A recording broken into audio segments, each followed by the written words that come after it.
हमारी आवश्यकता खत्म हो जाएगी। इससे होगा क्या कि हमारा आर्थिक इकोसिस्टम का निर्माण होगा। आर्थिक इकोसिस्टम हमको समझना बहुत जरूरी है।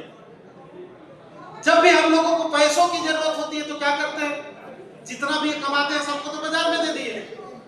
लेकिन जब पैसों की जरूरत पड़ती है तो हमारे लोग 5,000 10,000 रुपया तक हमारे लोगों के पास नहीं होता। और माइक्रो फाइनेंस कंपनी से लोन लेता है, बैंक से लोन लेता है, साहूकार से लोन लेता है और एक कर्जे में, कई परत के कर्जे में डूबा रहता है। लेकिन यदि आपके ब्लॉक में समाज की तरफ से हमने बाजार का निर्माण करने में निर्माण कर लिया तो चूंकि वो बाजार में हमारे पास संसाधन होगा, पूंजी होगा, समाज के हर एक व्यक्ति उसका शेयर होल्डर होगा और समाज के लोगों को पैसा की जरूरत पड़ी, किसी को 50,000, किसी को 1 लाख रुपया, तो इसको किसी फाइनेंस कंपनी से पैसे लेने की जरूरत नहीं पड़ेगी। वो टीआरसी में जाएगा और वहां से रजिस्टर में लिख करके अपना उधारी पैसा ले सकता है। ऐसा आर्थिक इकोसिस्टम हमको बनाना पड़ेगा।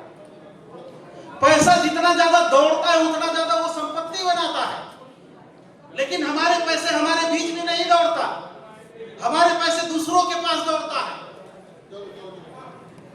इसलिए ऐसा आर्थिक इकोसिस्टम बनाना पड़ेगा कि हमारे पैसे और हमारे सामान, हमारे प्रोडक्ट भी हमारे बीच में दौड़े। जिस प्रकार से कितनों भी बारिश हो जाए, छत में कभी पानी नहीं ठहरता, उसी प्रकार से हम कितनों भी पैसा कमा ले, कितनों भी सैलरी बढ़ जाए, सबकी सैलरी अगर 5-5 लाख रुपया भी कर दिया जाए तो भी समाज में पैसा नहीं ठहरेगा, क्योंकि अभी वो 10,000 रुपया खर्चा कर रहा है बाजार में। यदि 5 लाख सैलरी होगा तो 5 लाख को भी व्यापारियों के बीच में जाके खर्चा करेगा। इसलिए इनकम बढ़ जाना समाधान नहीं है। यदि हमारी इनकम बढ़ जाती है तो वो समाधान नहीं है।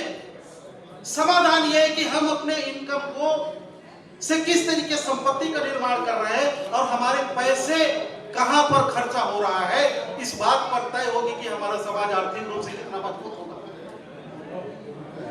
इस व्यवस्था को करने से आने वाला पीढ़ी भीषण आर्थिक संकट में जाने से बच जाएगा। इसलिए ये बहुत रिसर्च के बाद इस व्यवस्था का निर्माण हुआ है, जिसका नाम आर्थिक गण व्यवस्था है। इस व्यवस्था के तहत महिलाओं के लिए प्लान है, इस व्यवस्था के तहत किसानों के लिए प्लान है। जैसे किसानों के बारे में बात किया,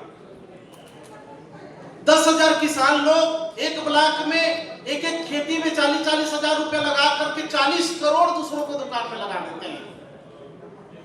यदि वही 10,000 किसान 10-10 हजार मिला करके खुद का अगर बाजार खोलेगा तो 10 करोड़ से कृषि सुपर बाजार खुल सकता है, जिसमें 3 लेयर के सामान होंगे। एक तो खाद बीज और दवाई का डीलरशिप और एजेंसी होगा, दूसरा कृषि उपकरण, कृषि यांत्रिकी होंगे, और तीसरा जो है कृषि का प्रोसेसिंग और कृषि का प्रोडक्शन होगा। हम कच्चा ही सारे चीज को बेच देते हैं। तो जो 4 राउंड का बिजनेस व्यापारी कर रहा हो, 4 राउंड का बिजनेस हमारा किसान करने लग जाएगा।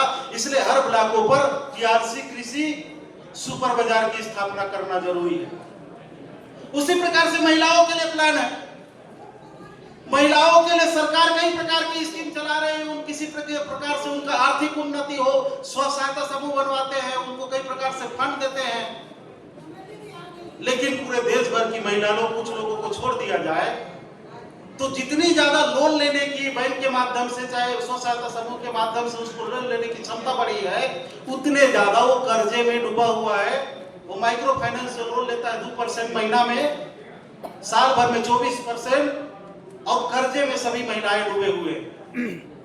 महिलाओं के लिए प्लान ये है कि जितने भी हमारे आदिवासी समाज के महिला हैं उसको मोहल्ला वाइज सर्वे करके हर एक महिलाओं की सूची बना करके एक ब्लॉक में जितने महिला हैं सभी महिलाओं को आत्मनिर्भर बनाने के लिए उन लोगों को खुद का शेयर पूंजी लगा करके, यदि 20,000 महिला लोग एक ब्लॉक में, 20,000 महिला लोग यदि 10-10 हजार रुपया खुद का मिलाते हैं और 20,000 महिला लोग 10-10 हजार रुपया मिलाते हैं तो कितना होगा पता है? 20 करोड़ होगा। और उस 20 करोड़ राशि से महिलाओं का A to Z सुपर बाजार खोला जा सकता है हर ब्लॉकों पर। और महिलाओं का जिस दिन ये A to Z सुपर बाजार ब्लॉक में खुल गया, उस दिन आपके शहर के सारे दुकान बंद हो जाएंगे। तीसरी जो कार्य योजना है हमारी युवाओं और बच्चों को लेकर के है। जी बस युवा और बच्चे जिसको हम पढ़ाते लिखाते हैं, लेकिन एक उम्र तक ही हम उसको निगरानी रख सकते हैं, जब तक वो घर में है तब तक। कॉलेज जाने के बाद वो स्वतंत्र हो जाता है, वो हमारे जो संस्कार से, हमारे संगति से बाहर दूसरे के संगति में आता है, और उसको बिल्कुल भी आर्थिक जागरूकता नहीं होती है, वो बेरोजगार बन करके निकलता है। जिसकी नौकरी नहीं लगी वो बेरोजगार बन जाता है। उसी टीआरसी के भीतर में हमको समाज का एक ऐसा गोटुल, एक ऐसा आश्रम का निर्माण करना होगा, जहां पर समाज के बच्चे जैसे ही 15 साल होगा, समाज उस बच्चे को गोद ले लेगा और अपने खर्चे पर उसको पढ़ाई लिखाई करवाए। क्योंकि माँ बाप के कहना अब बच्चे मानने वाले नहीं है। राजा महाराजा भी अपने बच्चों को कंट्रोल नहीं कर पाए। महाभारत में जितने भी पात्र हैं वो राजमहल में नहीं पढ़े, गुरुकुल में जाकर के पढ़े हैं। रामायण में जो राम लक्ष्मण भरत शत्रुघ्न है, वो राजमहल में नहीं पढ़े, गुरुकुल में जाकर के पढ़े, और गुरुकुल जंगल में होता है। वो चाहते तो गुरु को महल में बुला सकते थे, लेकिन माँ बाप की बात को बच्चा सुनने वाला नहीं है। उसको एक ही व्यक्ति सिखा सकता है, वो है गुरु। और हमारे पास समाज का गुरु नहीं है, इसलिए हमको एक ऐसा आश्रम या गोकुल का निर्माण करना पड़ेगा, जहां पर उस ब्लॉक के सभी बच्चे 10,000 15,000 बच्चे एक साथ वहां रहे और वही हाईटेक तरीके से पढ़ाई करें। और साथ में 2 घंटे का श्रमदान होगा। वो श्रमदान क्या होगा? यदि उस हॉस्टल में 10,000 बच्चे हैं तो 10,000 बच्चों को 2 घंटा श्रमदान कराना है। अब वो श्रमदान कौशल पर आधारित श्रमदान होगा। यदि 10,000 बच्चे को यदि 1 सप्ताह के लिए ईंटा बनाने की ड्यूटी लगा दिया जाए तो कितना ईंटा का निर्माण होगा? 1 सप्ताह के लिए बल्ब बनाने की ड्यूटी लगा दिया जाए 2-2 घंटा तो कितना ढेर सारा बल्ब का निर्माण होगा? 1 सप्ताह के लिए वॉशिंग पाउडर बनाने का ड्यूटी लगा दिया, कितना ढेर सारा वॉशिंग पाउडर का निर्माण होगा, साबुन का निर्माण होगा, दवाइयों का निर्माण होगा, फर्नीचर का निर्माण होगा। इस प्रकार से उस पैसे से उस हॉस्टल का, उस गोटुल का खर्चा चलेगा। ऐसी हमको व्यवस्था बनाना पड़ेगा। हम सब लोग पूरी तरह से 100% सरकार के फंड पर निर्भर हो चुके हैं। अपने तरफ से हम अपने गांव का बल्ब तक चेंज नहीं करवाते। सरकार हमारे लिए कई प्रकार की योजना बना करके रखी हुई है, लेकिन वो योजना तभी इंप्लीमेंट होगा जब हम खुद कुछ ना कुछ करेंगे। बैंक में भी जब आप लोन लेने के लिए जाते हैं तो बैंक भी देखता है कि आप कुछ राशि खुद लगाओ, और हम कुछ नहीं लगाना चाहते, सिर्फ सरकार सारा चीज करे, ऐसा नहीं होता।